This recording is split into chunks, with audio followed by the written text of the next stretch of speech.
여러분, 황산벌 전투 다들 잘 아시죠? 교과서나 영화에서 워낙 많이 다뤄서 이미 익숙하실 텐데요. 그런데 과연 우리가 아는 그 이야기가 전부일까요? 오늘 우리가 살펴볼 자료 분석은요, 아름다운 미담으로 싹 포장된 한 영웅담의 배를 확 벗겨버리고 그 이면에 숨겨진 진짜 이야기, 즉 사령관들의 차갑고 치열한 두뇌 싸움을 마치 탐정처럼 추적해보는 시간입니다. 황산벌에서 맞붙은 두 명장, 계백과 김유신, 사실 이 둘 사이에 오간 건 결코 낭만적인 휴머니즘이 아니었거든요. 신화와 현실, 그 경계선에서 오늘 우리 같이 역사의 탐정에 한번 되어봅시다. 본격적인 추적에 앞서서 이 엄청난 모순부터 먼저 딱 짚고 넘어가야겠습니다. 상식적으로 한번 생각해 볼까요? 자기 가족까지 죽인 장수가 과연 적에게 자비를 베풀었을까요? 계백 장군 하면 다들 전장으로 나가기 전에 자기 손으로 처자식을 베어버리고 배수의 진을 쳤다는 그 결연하고도 무서운 이미지를 떠올리시잖아요. 물론 이게 100% 역사적 팩트냐 아니냐에 대해서는 이견이 있을 수 있지만 적어도 이 기록이 의미하는 바는 아주 명확합니다. 계백은 말 그대로 모든 걸 내던지고 죽음을 각오한 상태였다는 거죠. 근데 그런 사람이 전투 중에 갑자기 적군에게 감동해서 자비를 베풀었다고요? 이거 뭔가 좀 앞뒤가 안 맞지 않습니까? 자, 그럼 이 부분 한번 제대로 파헤쳐보죠. 우리가 흔히 아는 널리 퍼진 낭만적인 신화랑 진짜 피가 튀는 전장의 논리적인 현실을 한번 비교해보겠습니다. 한쪽에는 그 어린 화랑 관창의 용기에 관복해서 그를 너그럽게 살려보내는 온화한 장수 계백의 모습이 있죠. 하지만 철저한 현실은 과연 어땠을까요? 그 어린 소녀는 지금 내 눈앞에서 칼을 붕붕 휘두르며 내 부하들을 아주 적극적으로 썰어버리고 있는 그냥 적군일 뿐입니다. 내 부하들이 피 흘리며 죽어나가는데 총사령관이 생판 남의 자식, 그것도 적군에게 갑자기 측은지심을 느낀다? 글쎄요, 이게 과연 전장의 현실에서 앞뒤가 맞는 이야기일까요? 사실 오랫동안 역사 기록이나 대중매체들은 계백을 일종의 휴머니스트로 포장해온 경향이 있습니다. 그 무자비한 전장 속에서도 어린 적장의 목숨을 가엾게 여길 줄 아는 아주 인자하고 훌륭한 인품의 소유자라는 거죠. 심지어 조선 후기의 저명한 사학자 안정복의 기록을 보면요, 사로잡았다가 놓아준 것은 어질이니요, 다시 사로잡아 목을 베어보낸 것은 마땅할 의다, 이렇게 썼습니다. 과거 지식인들이 이 사건을 철저하게 유교적인 렌즈, 그러니까 도덕과 인품의 관점에서만 해석하려고 했다는 걸 아주 잘 보여주는 대목이죠. 이 낭만적인 해석이 우리 역사관에 얼마나 깊숙이 박혀 있는지 알 수 있습니다. 하지만 자료가 제시하는 계백의 진짜 심리 상태를 보면 완전히 딴판입니다. 애초에 그는 살아서 돌아갈 생각이 눈꼽만치도 없었거든요. 사사로운 감정 같은 건 진작에 다 끊어낸 상태였죠. 곰곰이 생각해보세요. 측은지심을 느껴야 한다면 생판 모르는 적군 화랑이 아니라 지금 당장 자기 눈앞에서 목숨 걸고 싸우는 자기 부하들에게 먼저 느끼는 게 당연한 거 아니겠습니까? 그런 사령관이 갑자기 감상에 젖었다는 건 전장의 그 참혹한 현실을 너무 순진하게 바라본 해석일 뿐입니다. 그럼 여기서 진짜 엄청난 미스터리가 하나 생깁니다. 휴머니즘이 아니었다면 그 피도 눈물도 없는 절박한 상황 속에서 대체 왜 계백은 적군 관창을 굳이 생포했다가 살려버린 걸까요? 이제 감정은 싹 걷어내고 지휘관의 아주 차갑고 전략적인 이성으로 이 단서들을 한번 쫙 제조합해 보겠습니다. 당시 상황을 타임라인 순으로 딱 펼쳐볼게요.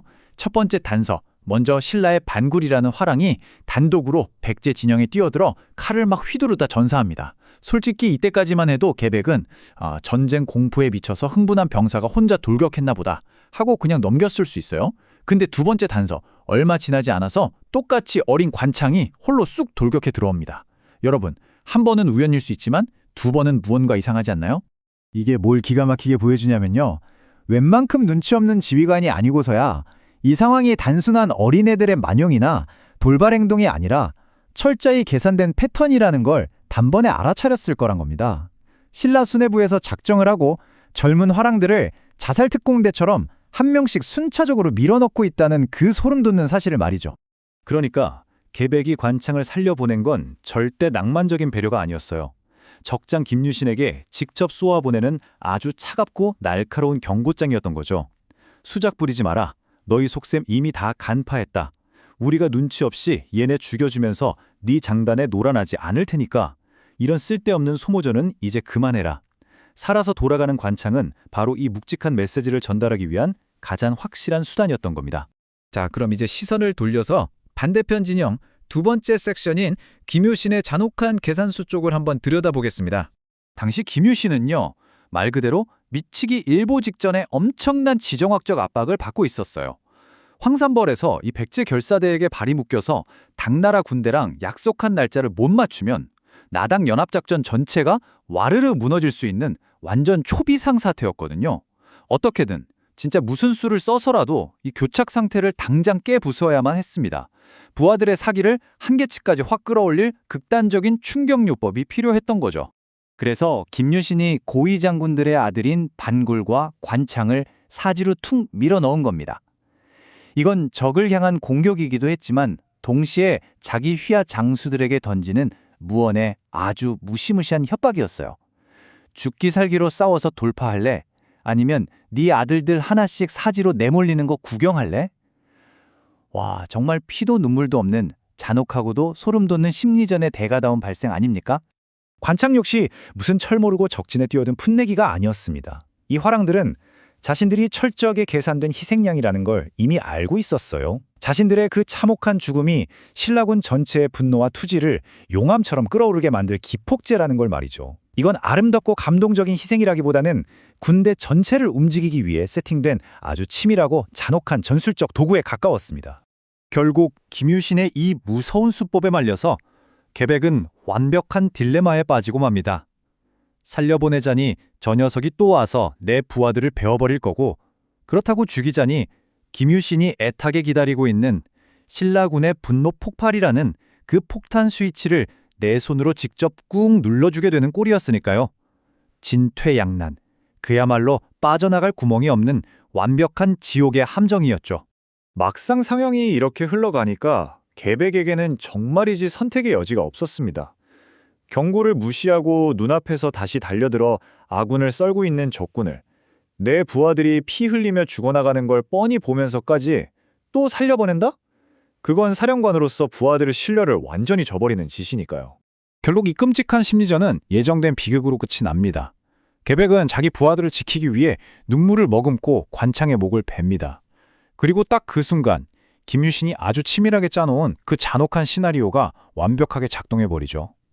관창의 머리를 본 신라군은 광기에 가까운 분노에 휩싸여 미친 듯이 돌격했고, 그토록 굳건했던 백제 결사대의 방어선은 결국 그 엄청난 기세에 와르르 무너져 내리고 맙니다. 결론적으로 여기서 가장 중요한 포인트는 이겁니다. 마지막 섹션, 휴머니즘이 아닌 전략입니다. 황산벌은 결코 인자한 장군과 용감한 소년이 만나 우정을 나눈 그런 훈훈한 장소가 아니었습니다. 국가의 명운을 걸고 수만 명의 목숨을 판돈으로 삼아 버린 너무나도 차갑고 잔혹한 심리전의 핏빛 현장이었죠. 이것을 단순히 유교적 가르침이나 휴머니즘 같은 예쁜 포장지로 싸버리는 건 전쟁이라는 그 끔찍한 본질을 낭만화해버리는 아주 위험한 착각일 수 있습니다.